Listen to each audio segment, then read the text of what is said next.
Good morning. Good morning, all. I So we're going to was already at the tiki market, and Abasi is drumming up a storm, getting the energy ready. Wow. we're going to be putting you on mute now, and we'll chat with you after we talk. Okay. Awesome. Thank you. All right. Okay. Are we recording now? Yes, we are recording. So our topic this morning is I have my paper strewn all about little victories, setting the course for our consciousness. So it's about things that we can do, actions that we can take to lift our spirits and our consciousness. And our opening prayer this morning is entitled, from Ernest Holmes, is entitled, Spirit Flows Through My Consciousness into Action. So join with me in knowing there is an eternal springtime in my soul, always rising, but never setting in the sun of my destiny. I refuse to worry about anything. I have complete confidence that the God who is always with me is able and willing to direct everything I do, to control my affairs, to lead me into the pathway of peace and happiness. I release every sense of condemnation, either against myself or others. I loose every feeling of animosity. I now understand that there is a principle and a presence in every person, gradually drawing that person into the kingdom of good. I know that the kingdom of God is at hand, and I am resolved to enter it, to possess it, and to let it possess me. I have a silent partner within me whose energy is inexhaustible and whose intelligence is without limit. It is life itself. I maintain close communion with my true creator, knowing that the divine spirit operates through me now.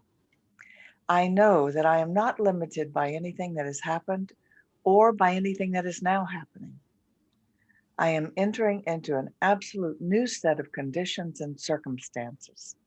That which has no limit is flowing through my consciousness into action. And so it is.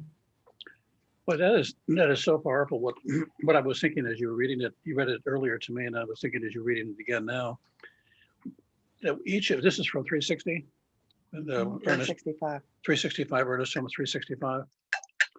If you haven't got a copy, it's really worth getting. But what I was thinking was, wouldn't it be something to read that and read that and read that until every line of it was true? And when I say it's true, I think we know at some level that it's all true. I don't think we necessarily know that at the conscious level we need to know it in order for it to have the benefits that it could have for us.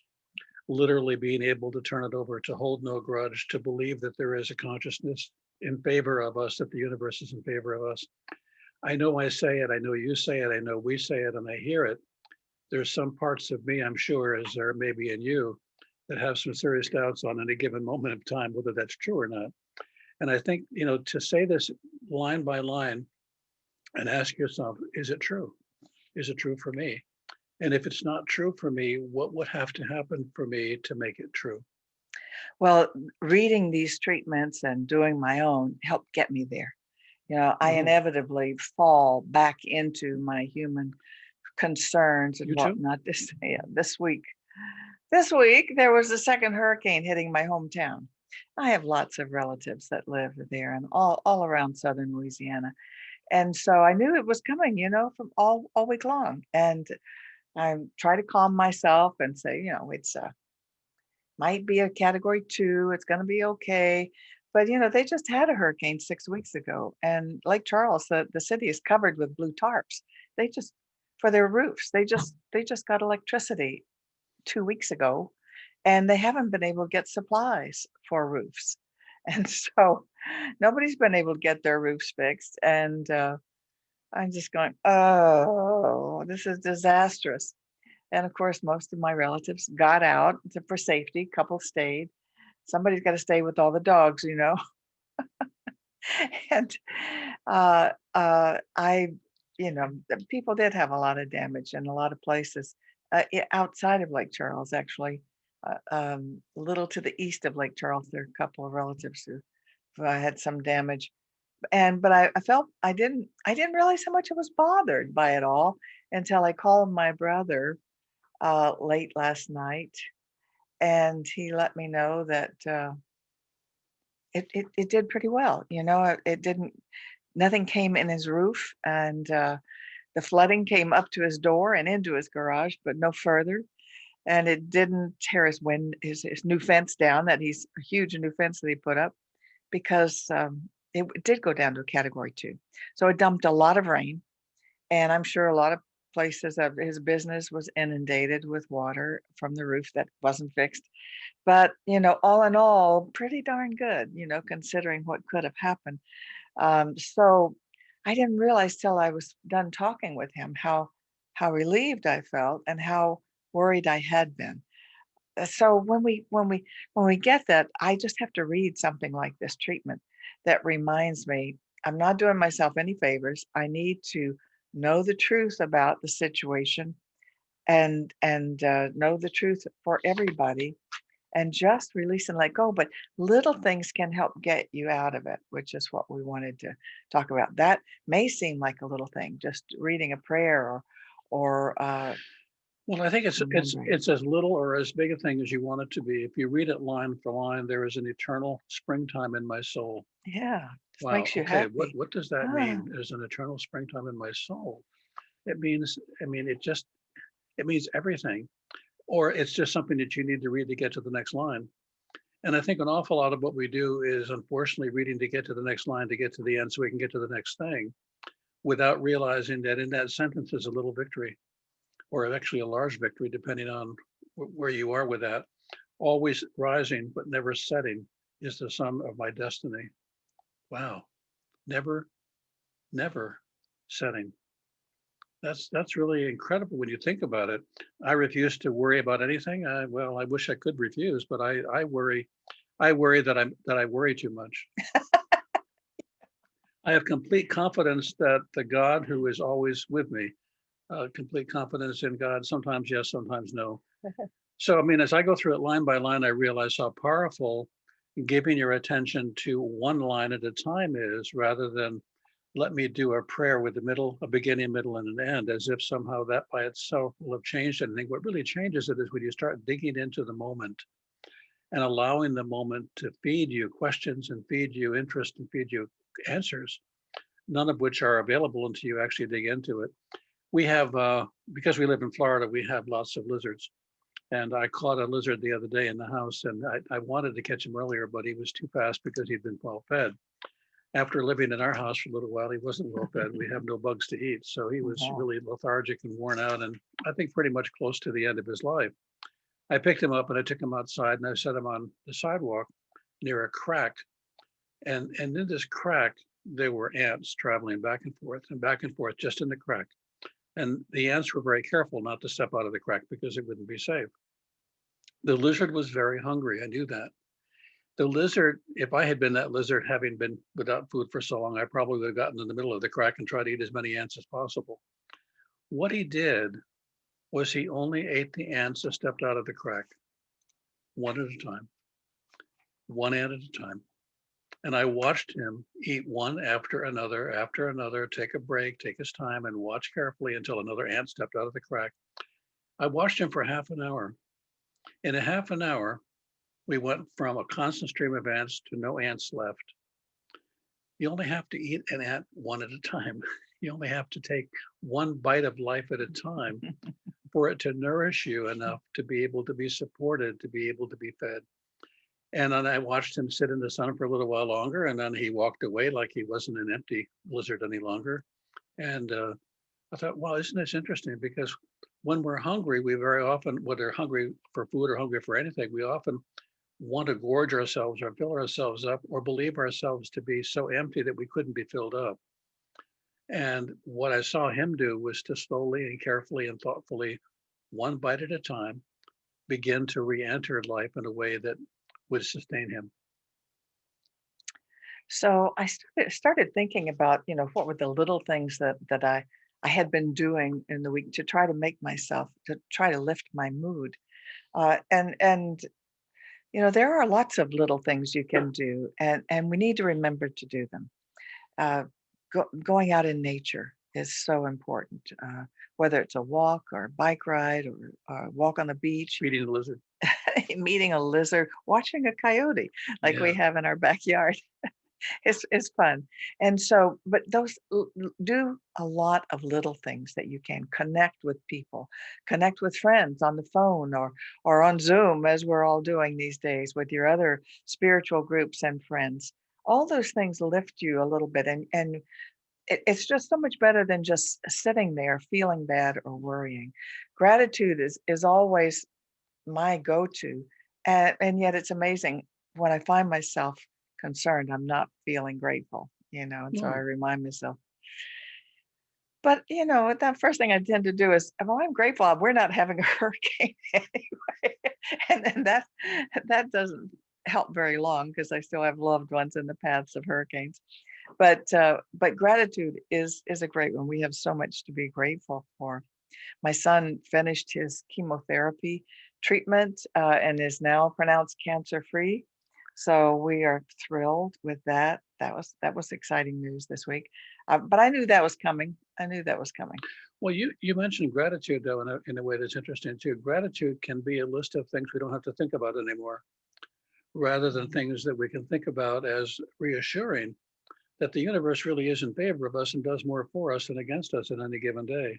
That is, more things happen to be grateful for than not, but we take those for granted, or we write them off Yeah, as, that's right. well, yeah, okay, I've got air. I expected that. I mean, I've got Mhm. water. Okay, so that's fine. And I have enough food in the refrigerator. So, but there's a lot of things Yeah. to worry about, things that are not even available right now within reach to worry about, but I'll worry about them, get that worry started. But the gratitude piece is interesting because as we look deeper into gratitude, we're paying more attention to how things work in favor of us and of nature, and that we're part of a system that is bigger than we are individually, but that we're a part of. And that's part of what Ernest Holmes is talking about. He's saying that we are part of something greater than some of its parts, and that we are greater than that because of the connection that we have that allows us to thrive. And that's an important distinction. It is, and going to prayer is really important too. I had an visualization, and who knows, maybe it was helpful. Every time I would think about the hurricane, there I visualized archangels just spreading their wings over the entire area so that it didn't get beat to death. So yeah, this morning I See, it woke up and worked. I woke up this morning, there were feathers everywhere. I don't know whose they were, but they were there. Not to worry. So that's a nice little tool too. Whenever your imagination comes up with an image like that that's helpful to you, keep it up because the thoughts are things and they're powerful. And I think it does a lot more than lift your own personal mood. I think it changes things out there in the world. But if it does nothing more than lift your mood, that's a good thing right now because we've got enough beating our moods down these days. Well, and so it takes us back to what we're talking about, which are little victories. What are the little things you can do? This morning I got up and I made the bed. Don't have to make the bed, but I liked how it looked when it was made. I did think I turned the coffee pot on so that when Judith got up, she sometimes gets up before me, but I got up this morning first and got the coffee running. I liked how that smelled. I liked those are the little things. Mm. If you get up in the morning and there's no big thing to look forward to, and there's no little thing you can do, it's hard then to move toward feeling good or feeling just neutral. And so the little things you do, the little victories you do, or little victories you have allow you to move in the direction that favors a favorable day. Exactly. I know some of you watching have small children or grandchildren, and they are a delight because they are just so innately happy. They're just happy to be alive. So we can watch them, be around them, emulate them if possible, and that in my family, it's a large Catholic family, and they tend to have a lot of babies. And the one thing I noticed is that babies bring a lot of joy. They just make you laugh a lot. I had one uncle who prolonged getting married and having children because he became a dentist and it was a long journey. He went into the Army first. So by the time he had his first baby, he said, I really needed this baby. Meaning, life had been so serious for so long for him that he was really, he liked the laughing and smiling and fun that you have with a baby or a youngster. And if you can't have a baby, you can have a puppy. You can have a kitten. You can have a bird. I mean, there are so many creatures out there. I mean, we don't have any babies right now in our house, and Judith keeps saying no to the idea. But watching the coyote yesterday out in the backyard, scratching and walking around and laying down in the middle of the field to take a nap for a while, it made my whole day. I mean, it's amazing how little it can take when you see nature being in its own, doing what it does, just unfolding naturally. And I think that's something we can give more attention to and need to give more attention to. Right. So pay attention to your moods, or if you've got something big going on like I did this week. There are also things that you should do to protect yourself. Protect yourself from too much social media if it's about bad news, Aluminum and foil around your too head. much news. Just don't. It's hard to avoid it these days because you check your email and there it all is. Or you check your Facebook and there it all is. You turn on the TV and there it all is. So you might need to just cut back on that. Read a book, read an inspiring book, meditate, as I say, connect with friends, even if it's on by phone. Well, I saw a cartoon today on Facebook that showed a news report that said things are terrible. They're never going to get better. It's just awful. But don't give up hope. Right. And keep watching. Yeah, there'll be more disaster to talk about. So one of the things I've been doing with the news lately is I've been listening to it or watching it and then asking myself when I get to have I heard any of this before? When I get to the point where I'm starting to hear it again, I turn it off. I need to hear some things at least once. I don't need to hear them 3 or 4 times. And I don't need 5 different commentators commentating on the 5 different views of the same thing. Opinion. Yeah, on the same thing, but what if it gets worse? Well, it's very likely to, but it hasn't so far. I mean, I watched the Category 4 hurricane go down to a Category 2. That was good. But I thought that the weather people were really rooting for it to be a Category 5. I mean, they had that 5 up there from time to time, then it dropped to a 4, and they said, but it could go back to being a 5. We just don't know. And then it went down to a 3, but a 4 is definitely. We're worried. I thought, isn't it interesting? The evaluation and assessment of life is how well the storm is doing. It's really a lot more dangerous than anybody could imagine. Probably by the end of the storm, everyone will be dead. That's the message. And so you have to ask yourself, am I listening to this? And what do I need to hear? And even, is it true? Which there's some truth to it, but it's not all true. So when you think of the good old days, the people maybe got their news in a newspaper, and that was it. And the whole rest of their day was free of being inundated with what was going on around the world. Often they didn't care what was going on around the world. They were wondering what was going on in their garden and in their house and with their family. And they might pick up a newspaper at the end of the day or at the beginning of the day, but that was it. Think how different that is from today with our phones, our iPads, our computers, our TVs. We're being told in a way that what's going on at home and with our family and between our loved ones is not really important. We need to listen to the news about things that are much more calamitous. And that's an interesting change, because I remember when we got up and watched the Today Show, and I watched a chimpanzee, with Dave Garroway. That goes back a couple of years, and then there was no more news until 5 o'clock.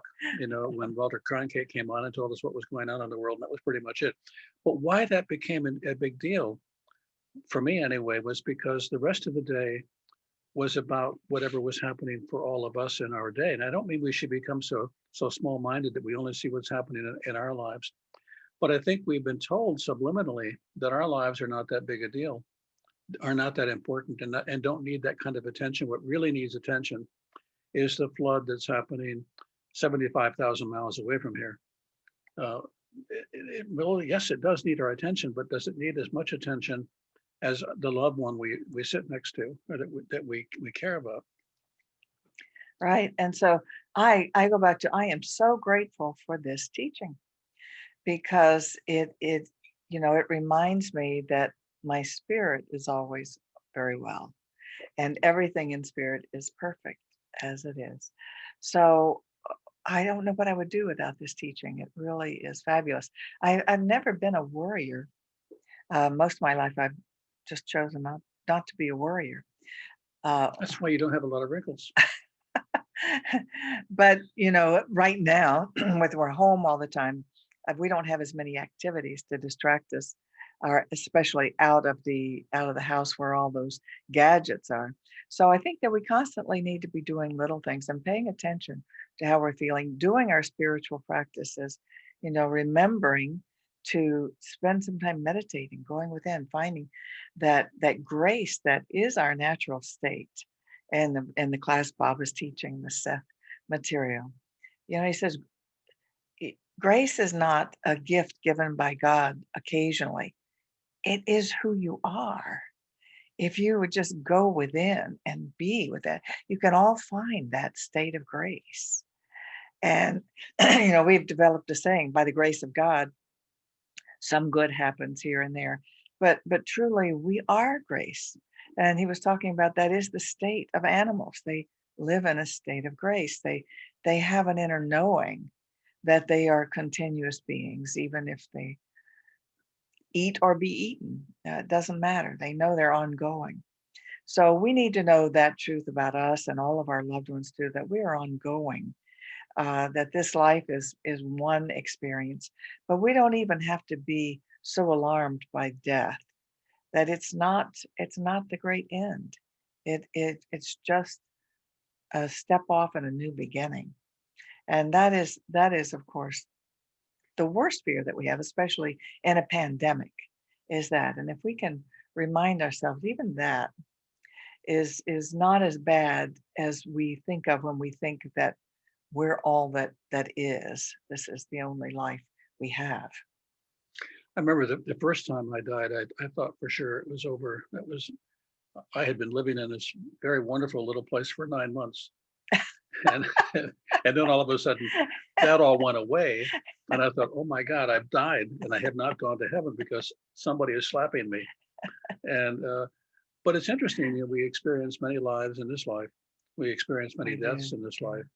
And if we would treat them as opportunities and as adventures, they would be very different for us than for us to continually think about or worry about what if something bad happens.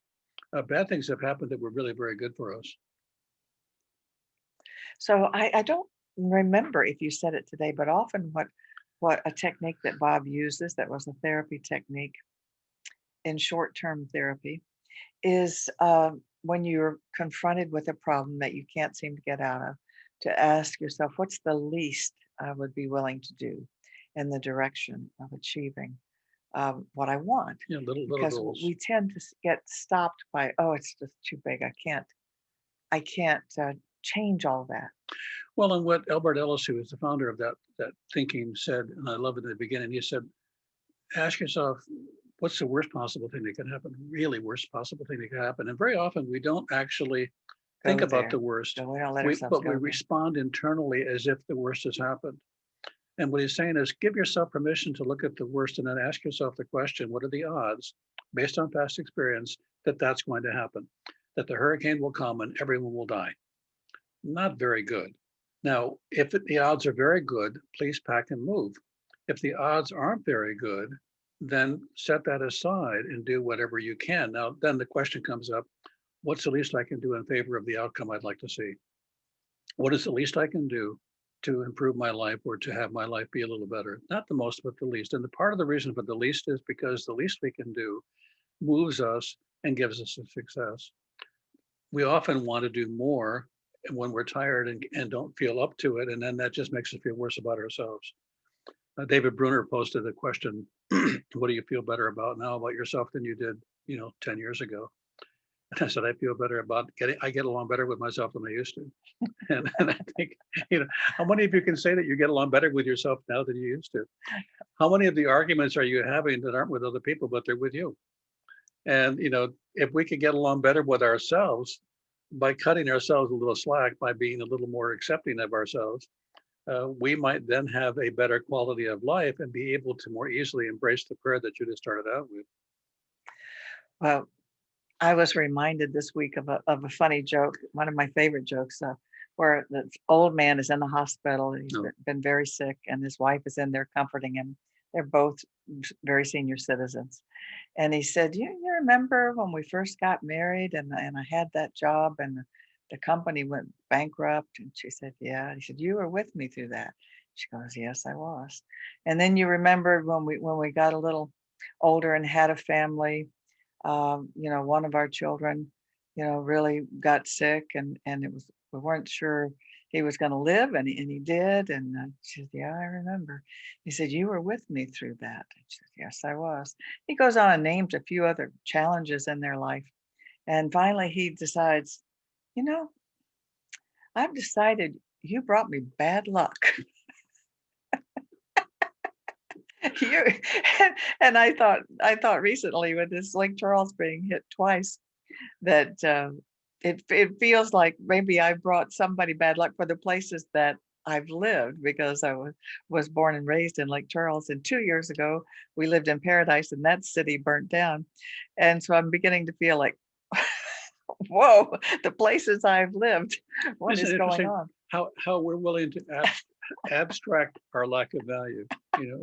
We can that the house we lived in Paradise is gone. It's either an opportunity for somebody to build a new one, or it's somehow our fault at some unconscious level. Yeah, no, I really didn't believe it was no. my fault, but I remembered the joke. It kind Yeah. of felt like that, gosh. But then the truth is, I'm very happy with climate change and whatnot, that we weren't living in Paradise at the time, and I'm not living in Lake Charles now, and that really all is well in our world. Water's rising a little bit, but Which means that we're going to have waterfront property before we find on it. so I have found myself doing some of this, doing the least you can do to go in that direction, to do what you need to do, and stay away from things that we tend to do that may not be, they may be soothing, but they may not be in our best interest. Mhm. So check those eating and drinking and other activity habits, and make sure that you're not turning to those to soothe yourself. And if you do look at your prayers, then look at each line of each prayer and ask yourself, what would I have to do for this to become more real for me, or for me to be empowered by it? To what extent is it true for me, and can I make it even more so? Because very often we give lip service to truth, and we give our real service to self-destruction and behaviors that really don't support us. And so if we really cared about ourselves, we really believed in ourselves, we really thought we had extreme and wonderful value, would we treat ourselves as well as we're treating ourselves, the way we're treating ourselves? I did this a long time ago with a young woman that I was working with who just had terrible self-esteem problems and couldn't imagine herself succeeding at anything. And I said, imagine you have an identical twin sister, and your identical twin sister has been nominated as Person of the Year. And the reason for that is because she is just such an extraordinary human being and everybody loves her. What would she do? And imagine every situation that you confront today and ask yourself, what would she do? Not what would you do? And she did that for a week and came back and she said, I can't believe how much better my life is when I do what my identical sister would do than when I would do what I would do.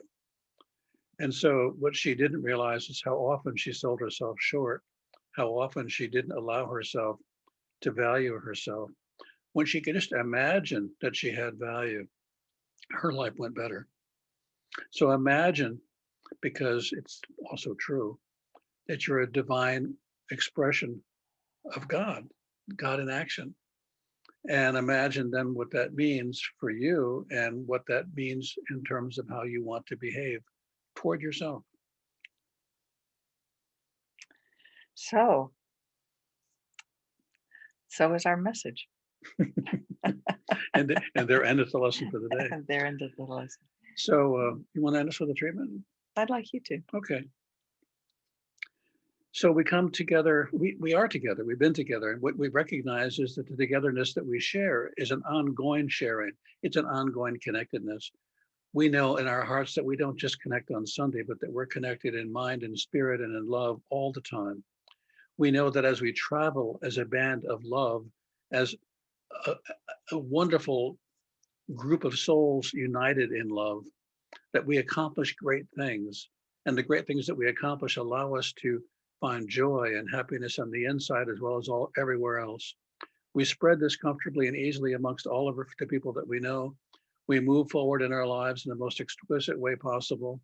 We know that we are divine expressions of God, and we know this so well, and we know this at such a deep level that it makes us smile and makes us happy on the inside. So for this, we say thank you, and we know that it is so, and so it is. I do want to mention before we sign off that we are a not-for-profit church, and I don't mean by that that we would like to have nothing. We would like for you to support us as best you can. CSLPalmBeaches.org is the website to go to make a donation. And I know it's tough right now for a lot of people. Hopefully it's not as tough as it could be, and you'll feel able to support us. Thank you so much. So we will end the recording now. Thank you for that prayer, Bob.